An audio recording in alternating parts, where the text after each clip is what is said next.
ତେବେ କ'ଣ ଏକବିଂଶ ଶତାବ୍ଦୀରେ ଗୋଟିଏ ନୂଆ ଆର୍ଥିକ ଯୁଗ ଆରମ୍ଭ ହେବାକୁ ଯାଉଛି?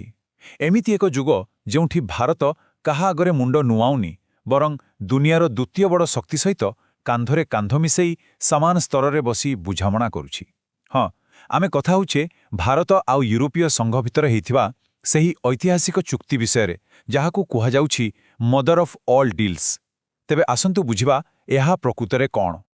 ସବୁଠୁ ବଡ଼ ପ୍ରଶ୍ନ ହେଉଛି, ଏହି ଯେଉଁ କାଗଜପତ୍ରରେ ଦସ୍ତଖତ ହେଲା, ତାର ଫାଇଦା କ'ଣ ସାଧାରଣ ଲୋକଙ୍କ ପାଖରେ ପହଞ୍ଚିବ? କ'ଣ ଭାରତର ଅର୍ଥନୀତିକୁ ପୁଣି ଥରେ ନୂଆ ଜୀବନ ଦେବାର ଶକ୍ତି ଏହି ଚୁକ୍ତି ଭିତରେ ଅଛି? ଆଉ ତା ସହିତ ଆସୁଛି ସବୁଠୁ ବଡ଼ ଡର, ଗୋଟେ ଐତିହାସିକ ଆଶଙ୍କା। କେଉଁଠି ଏମିତି ତ ହେବନି ଯେ ବ୍ୟାପାର ବାହାନାରେ ଆମେ ଆଉ ଗୋଟେ ନୂଆ ଇଷ୍ଟ ଇଣ୍ଡିଆ କମ୍ପାନୀ ପାଇଁ ରାସ୍ତା ଖୋଲି ଦେଉଛୁ, ଯିଏ ଏଥର ଖଣ୍ଡା ଧରି ନୁହେଁ ବରଂ ଶସ୍ତା ୱାଇନ୍ ଆଉ ଦାମୀ କାର୍ ନେଇ ଆସୁଛି। ଚାଲନ୍ତୁ ଟିକେ ପଛକୁ ଯିବା, କାରଣ ଆଜି ଯେଉଁ ଚୁକ୍ତିକୁ ନେଇ ଏତେ ଚର୍ଚ୍ଚା, ତାର ମୂଳଦୁଆ ଆଜକୁ ପ୍ରାୟ 19 ବର୍ଷ ତଳର ଧୂଳି ଜମିଥିବା ଫାଇଲ ଭିତରେ ଲୁଚି ରହିଥିଲା। କାହାଣୀଟା ଆରମ୍ଭ ହୋଇଥିଲା 2007 ମସିହାରେ। ଭାରତ ୟୁରୋପ ଦୁହେଁ ଚାହୁଁଥିଲେ ବ୍ୟାପାର ବଢ଼ାଇବାକୁ, କିନ୍ତୁ କଥା ଆଗକୁ ବଢ଼ିପାରିଲା ନାହିଁ। 2013 ଆସୁ ଆସୁ ଆଲୋଚନା ପୂରାପୂରି ବନ୍ଦ ହୋଇଗଲା। କିନ୍ତୁ ତାପରେ ଆସିଲେ ଡୋନାଲ୍ଡ ଟ୍ରମ୍ପ। ତାଙ୍କର ଆମେରିକା ଫର୍ଷ୍ଟ ନୀତି ଯୋଗୁଁ ପରିସ୍ଥିତି ବଦଳିଗଲା। ଟ୍ରମ୍ପ ଯେତେବେଳେ ବାହାର ଦେଶର ଜିନିଷ ଉପରେ ଟିକାସ ବଢ଼େଇଲେ, ସେତେବେଳେ ଭାରତ ଆଉ ୟୁରୋପ ଦୁହେଁ ବୁଝିଗଲେ ଯେ ଏକାଠି କାମ କରିବା ଛଡ଼ା ଆଉ କିଛି ରାସ୍ତା ନାହିଁ। ତେବେ ଆସନ୍ତୁ ଦେଖିବା ଏହି ଐତିହାସିକ ଚୁକ୍ତିରୁ ଭାରତକୁ ପ୍ରକୃତରେ କ'ଣ ମିଳିବ। ୟୁରୋପର ସେହି 27ଟି ଧନୀ ଦେଶର ବଜାର ଆମ ପାଇଁ କେମିତି ଫାଇଦା ଆଣିବ? ଦେଖନ୍ତୁ, ଏହି ଚୁକ୍ତିଟା ଆମର ଅନେକ ଜିନିଷ ପାଇଁ ଗୋଟେ ଲଟେରୀ ଭଳି। ଏବେ ଆମର ତିଆରି ପୋଷାକ, ଚମଡ଼ା ଜିନିଷ, ହସ୍ତଶିଳ୍ପ ଏସବୁ ୟୁରୋପୀୟ ବଜାରରେ ବିନା ଟ୍ୟାକ୍ସରେ ବିକ୍ରି ହୋଇପାରିବ। ଆଗରୁ 10ରୁ 12% ଟ୍ୟାକ୍ସ ଲାଗୁଥିଲା, ଯେଉଁଥିପାଇଁ ଆମ ଜିନିଷ ବାଂଲାଦେଶ କିମ୍ବା ଭିଏତନାମଠାରୁ ମହଙ୍ଗା ପଡ଼ୁଥିଲା।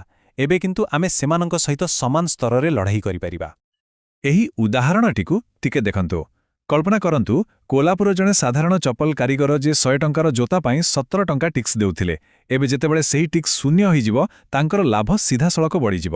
ବାସ୍, ଏହା ହିଁ ତ ଏହି ଚୁକ୍ତିର ପ୍ରକୃତ ଶକ୍ତି। କିନ୍ତୁ କଥାଟା କେବଳ ଜିନିଷପତ୍ରରେ ସୀମିତ ନାହିଁ।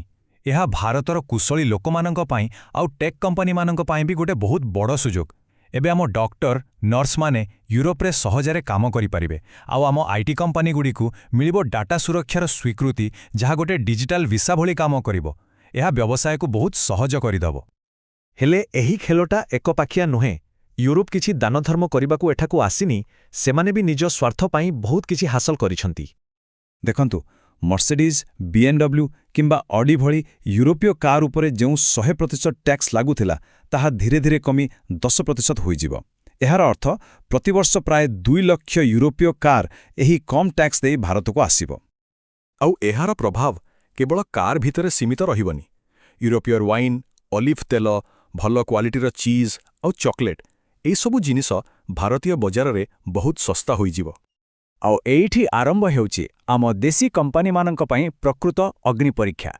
ଟାଟା ଆଉ ମହିନ୍ଦ୍ରା ଭଳି କମ୍ପାନୀମାନଙ୍କୁ ଏବେ ୟୁରୋପର ବଡ଼ ବଡ଼ ବ୍ରାଣ୍ଡ ସହିତ ସିଧାସଳଖ ମୁକାବିଲା କରିବାକୁ ପଡ଼ିବ, ଗୁଣବତ୍ତା ଆଉ ଦାମ ଉଭୟ କ୍ଷେତ୍ରରେ। କିନ୍ତୁ ଜାଣିଛନ୍ତି, ସବୁଠୁ ବଡ଼ ଚ୍ୟାଲେଞ୍ଜ ଏହି ଟିକସ କମ୍ ହେବା ନୁହେଁ, ବରଂ ଚୁକ୍ତି ଭିତରେ ଲୁଚି ରହିଥିବା କିଛି ଅଦୃଶ୍ୟ କାନ୍ଥା। ଆସନ୍ତୁ ସେ ବିଷୟରେ ଜାଣିବା। ୟୁରୋପ ପରିବେଶ ସୁରକ୍ଷା ନାଁରେ ଗୋଟେ ଅସ୍ତ୍ର ବ୍ୟବହାର କରୁଛି, ଯାହାର ନାଁ CBAM ବା କାର୍ବନ ଟ୍ୟାକ୍ସ। ଏହାର ମାନେ ହେଲା, ଯଦି ଭାରତର କୌଣସି କାରଖାନା ଷ୍ଟିଲ୍ ତିଆରି କରିବା ପାଇଁ ବେଶୀ ପ୍ରଦୂଷଣ କରୁଛି, ତେବେ ୟୁରୋପ ସେହି ଷ୍ଟିଲ୍ ଉପରେ ଅଧିକ ଟ୍ୟାକ୍ସ ଲଗାଇବ। ତେଣୁ ଗୋଟେ ହାତରେ ଟ୍ୟାକ୍ସ କମିଲା ଆଉ ଅନ୍ୟ ହାତରେ ପରିବେଶ ନାଁରେ ପୁଣି ଟ୍ୟାକ୍ସ ଲାଗିପାରେ। ଏହାକୁ ଆମେ କହିପାରିବା ବେପାରର ଲୁକାୟିତ କାନ୍ଥ। ଉଦାହରଣ ସ୍ୱରୂପ ସେମାନେ କହିପାରନ୍ତି ଯେ ଆମ ସାର୍ଟର ସିଲେଉରେ ଟିକେ ଭୁଲ ଅଛି, କିମ୍ବା ଆମ ଫଳରେ କୀଟନାଶକର ମାତ୍ରା ଟିକେ ଅଧିକ ଅଛି। ବାସ୍, ଏତିକି କହି ଆମ ଜିନିଷକୁ ରିଜେକ୍ଟ କରିଦେଇପାରନ୍ତି। ତେଣୁ ଏବେ ସବୁଠୁ ଜରୁରୀ ପ୍ରଶ୍ନ ହେଉଛି, କ'ଣ ଭାରତର ଛୋଟ ଛୋଟ କାରଖାନା ଏହି କଠୋର ଆନ୍ତର୍ଜାତୀୟ ମାନକକୁ ପୂରଣ କରିବା ପାଇଁ ପ୍ରସ୍ତୁତ ଅଛନ୍ତି? ଯଦି ନୁହେଁ, ତେବେ ଟିକସ ଛାଡ଼ର କୌଣସି ମୂଲ୍ୟ ରହିବା ନାହିଁ। ତେଣୁ ଶେଷ କଥା ହେଉଛି, ଏହି ଚୁକ୍ତି ଗୋଟେ ଦରଜା ଖୋଲିଦେଇଛି ସତ, କିନ୍ତୁ ସଫଳତା ମିଳିବାର କୌଣସି ଗ୍ୟାରେଣ୍ଟି ନାହିଁ। ଏବେ ଭାରତ ସାମ୍ନାରେ 2ଟି ରାସ୍ତା। ପ୍ରଥମ ରାସ୍ତା ହେଲା ଏହି ସୁଯୋଗର ଫାଇଦା ଉଠାଇ ନିଜ ଜିନିଷର ଗୁଣବତ୍ତା ବଢ଼ାଇବା ଆଉ ବିଶ୍ୱସ୍ତରରେ ଏକ ବଡ଼ ଖେଳାଳି ହେବା। ଆଉ ଦ୍ୱିତୀୟ ରାସ୍ତା ହେଲା କେବଳ ୟୁରୋପୀୟ ସାମଗ୍ରୀ ପାଇଁ ଏକ ବଡ଼ ଗ୍ରାହକ ବଜାର ହୋଇ ରହିଯିବା। ଏବେ ଫଳାଫଳ କ'ଣ ହେବ ତାହା ସମ୍ପୂର୍ଣ୍ଣ ଭାବରେ ଆମ ଶିଳ୍ପ ଆଉ ସରକାରୀ ନୀତି ଉପରେ ନିର୍ଭର କରେ। କହିବାକୁ ଗଲେ ସରକାର ତ ରାସ୍ତା ତିଆରି କରିଦେଇଛନ୍ତି, କିନ୍ତୁ ସେହି ରାସ୍ତାରେ ଦୌଡ଼ିବାକୁ ପଡ଼ିବ ଆମ ଉଦ୍ୟୋଗୀମାନଙ୍କୁ, ଆମ ଶ୍ରମିକମାନଙ୍କୁ। ପ୍ରକୃତ ଦୌଡ଼ଟା ହେବ ଆମର ନିଜ ଦକ୍ଷତା ଆଉ ଗୁଣବତ୍ତା ଉପରେ। ତେବେ ଅନ୍ତିମ ପ୍ରଶ୍ନଟି ରହିଲା, ଭାରତ କ'ଣ ଏକ ବିଶ୍ୱସ୍ତରୀୟ ଶକ୍ତି ହେବାକୁ ଯାଉଛି, ନା କେବଳ ବିଦେଶୀ କମ୍ପାନୀମାନଙ୍କ ପାଇଁ ଏକ ଖେଳପଡ଼ିଆ ହୋଇ ରହିଯିବ? ଏହି ଐତିହାସିକ ଚୁକ୍ତିର ପ୍ରକୃତ ପରିଣାମ କ'ଣ ହେବ, ତାହା ଆଗାମୀ ସମୟ ହିଁ କହିବ।